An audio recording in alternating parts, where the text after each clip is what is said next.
तर आलेले आहेत फायनल वोटिंग ट्रेंड आणि या वोटिंग ट्रेंडनुसार कोण जाणार घरातून बाहेर याबद्दल आज चर्चा करूया। नमस्कार मित्रांनो, माझं नाव तुषार आणि 7 स्टार मराठीमध्ये तुम्हा सगळ्यांचं पुन्हा एकदा स्वागत आहे।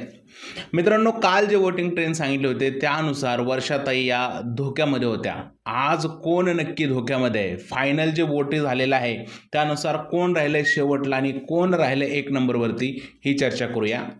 फायनल वोटिंग ट्रेंडनुसार शेवटच्या नंबरला आहे तर वर्षाताई 1% वोट मिळालेले आहे फक्त। त्यानंतर नंबर 7 ला आहे निक्की तांबोळी याला मिळालेले आहेत 2% वोट। त्यानंतर नंबर 6 ला आहे पंढरनाथ कांबळे यांना मिळालेले आहेत 5% वोट। त्यानंतर नंबर 5 वरती आहे जान्हवी किल्लेकर, तिला मिळालेले आहेत 12% वोट। त्यानंतर नंबर 4 वरती आहे अंकिता वालावलकर, अंकिताला मिळालेले आहेत 15% वोट। त्यानंतर आहे डीपी दादा नंबर 3 वरती, डीपी दादाला मिळालेले आहेत 17% वोट। त्यानंतर नंबर 2 वरती आहे अभिजित सावंत, याला मिळालेले आहेत 18% वोट। आणि नंबर 1 वरती राज्य करतोय सूरज चव्हाणला मिळालेले आहेत 30% वोट। म्हणजेच काय, सूरज चव्हाणने नंबर 1 ची पोझिशन कायम केली आहे आणि वर्षाताई या नंबर शेवटला आहेत।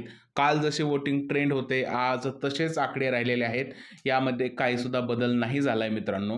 आणि तुमच्या माहितीसाठी मला हे सांगावंसं वाटतंय की आज एक नाही तर 2 लोक घराच्या बाहेर होणार आहे। टेलिकास्ट म्हणजे आज संध्याकाळी एक तुम्हाला दिसेल आणि उद्या एक जण बाहेर गेलेलं दिसेल। त्यामध्ये वर्षाताई आणि पॅडी दादा बाहेर जाण्याची दाट शक्यता मला असं वाटतंय। निक्की तांबोळीला शोचे एक उत्सुकता म्हणून शेवटच्या आठवड्यापर्यंत पोहोचवण्याचं काम केलं जाईल असं सध्या स्थितीत वाटत आहे। पण वोटिंग ट्रेंडनुसार वर्षाताई आणि पॅडी दादा आणि त्याचबरोबर निक्की तांबोळी या 3 लोकांना सगळ्यात जास्त धोका आहे। तुमच्या म्हणण्याप्रमाणे कोण जाईल घरातून बाहेर, प्लीज मला कमेंटमध्ये सांगा। जर हा व्हिडिओ आवडला असेल तर त्याला लाईक करा, शेअर करा, चॅनलला सबस्क्राईब करायला विसरू नका। भेटूया पुढच्या व्हिडिओमध्ये, तोपर्यंत भारत माता की जय।